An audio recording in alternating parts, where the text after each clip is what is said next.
सरकारी बजट के जो आंकड़े होते हैं ना, वो अक्सर काफी कंफ्यूजिंग लग सकते हैं। लेकिन क्या हो अगर हम इन नंबरों के पीछे की कहानी को समझने की कोशिश करें? आज हम बिल्कुल यही करने वाले हैं। आइए देखते हैं कि सरकारी कर्मचारियों की सैलरी पर खर्च होने वाला जनता का पैसा असल में जा कहाँ रहा है। जरा इस नंबर को देखिए, 3,58,524 करोड़ रुपए। ये 2026-27 के लिए सरकारी कर्मचारियों की सैलरी और अलाउंस पर होने वाला अनुमानित खर्च है। ये रकम इतनी बड़ी है कि इससे हमारी सरकार के विशाल स्केल और उसकी जिम्मेदारियों का अंदाजा लगता है। तो सवाल ये है कि इतना सारा पैसा आखिर जाता कहाँ है? ये सिर्फ एक नंबर नहीं है, बल्कि ये सरकार की प्राथमिकताओं को दिखाता है। तो चलिए इस विशाल रकम को छोटे छोटे हिस्सों में तोड़कर देखते हैं कि ये किन सेक्टर्स में जा रही है। ठीक है, तो चलिए इसमें थोड़ा और गहराई से उतरते हैं। सबसे पहले हम उन मंत्रालयों को देखेंगे जिनके पास कर्मचारियों के बजट का सबसे बड़ा हिस्सा है। इससे हमें सरकार के फोकस एरियाज का एक बहुत ही साफ अंदाजा मिल जाएगा। तो ये हैं हमारे टॉप 3: गृह मंत्रालय, रेल मंत्रालय और संचार मंत्रालय। और आप देख सकते हैं, गृह और रेल मंत्रालय का खर्च बाकियों से कहीं कहीं ज्यादा है। संचार मंत्रालय तीसरे नंबर पर तो है, लेकिन एक बहुत बड़े फासले के साथ। अब देखिए, गृह मंत्रालय का सबसे ऊपर होना कोई हैरानी की बात नहीं है।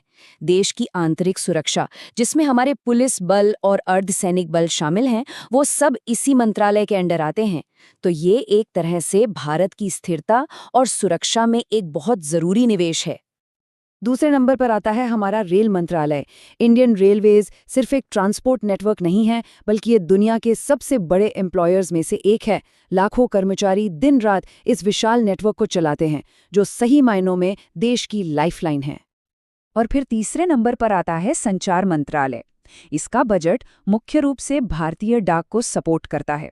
देश के कोने कोने तक, हर गांव और शहर तक फैला हुआ डाक नेटवर्क बहुत सारे कर्मचारियों पर निर्भर करता है, और ये बजट उसी को दिखाता है। तो हमने देखा कि सबसे ज्यादा कर्मचारी कहाँ हैं? गृह, रेल और संचार मंत्रालयों में। लेकिन कहानी यहीं खत्म नहीं होती। जब हम इन मंत्रालयों से जरा हटकर थीम्स पर ध्यान देते हैं, तो सरकार की असली प्राथमिकताएं और भी साफ नजर आने लगती हैं। अच्छा, यहाँ एक बहुत इंटरेस्टिंग चीज सामने आती है। सरकार सिर्फ अपने मंत्रालयों पर ही पैसा नहीं लगाती, बल्कि वेतन के लिए अनुदान के जरिए भी खर्च करती है। मतलब सरकार यूनिवर्सिटीज और इंस्टीट्यूट्स जैसे ऑटोनॉमस बॉडीज को उनके कर्मचारियों को सैलरी देने के लिए फंड्स देती है। और इसका सबसे बड़ा उदाहरण है एजुकेशन सेक्टर, जहां सेंट्रल यूनिवर्सिटीज और आईआईटीज जैसे संस्थानों को भारी अनुदान मिलता है। ये देखिए, ये सीधे सरकारी दस्तावेज से लिया गया एक स्नैपशॉट है।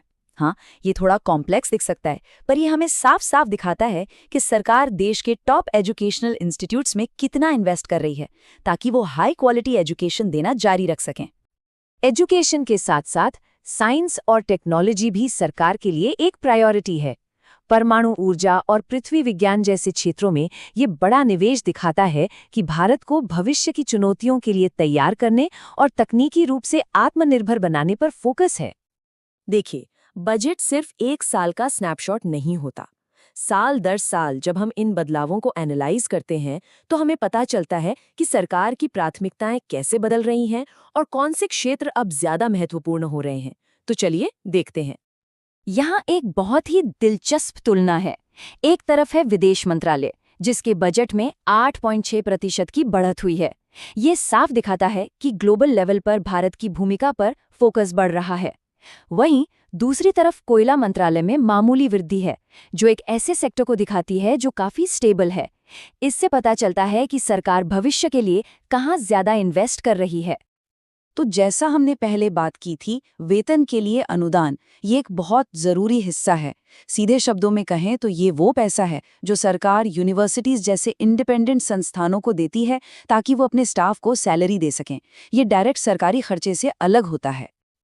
और इन अनुदानों में बदलाव कितना बड़ा हो सकता है, इसका ये एक जबरदस्त उदाहरण है। National institute of pharmaceutical education and research यानी नाइपर के वेतन अनुदान में 70% की भारी बढ़ोतरी हुई है। ये एक साफ संकेत है कि भारत फार्मा रिसर्च और डेवलपमेंट में एक ग्लोबल पावर बनने की तरफ तेजी से बढ़ रहा है। तो हमने इतने सारे नंबर्स देखे हैं, बड़े मंत्रालय, एजुकेशन पर फोकस और बजट में उतार चढ़ाव। अब इन सब का मतलब क्या है? चलिए इन सभी जानकारियों को एक साथ रखकर देखते हैं कि हमें इससे क्या बड़े निष्कर्ष मिलते हैं। तो कुल मिलाकर ये बजट हमें क्या कहानी बताता है?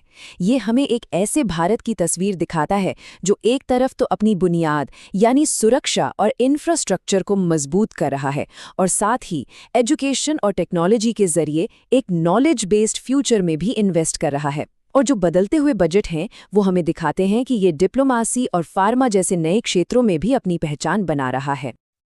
आखिर में ये सारे आंकड़े हमें एक बहुत बड़े सवाल के साथ छोड़ जाते हैं। जब पैसा, सुरक्षा, बुनियादी ढांचा, ज्ञान और नई तकनीक जैसे क्षेत्रों में जा रहा है, तो ये सोचना जरूरी है कि भविष्य के लिए भारत का सबसे महत्वपूर्ण निवेश कौन सा होगा।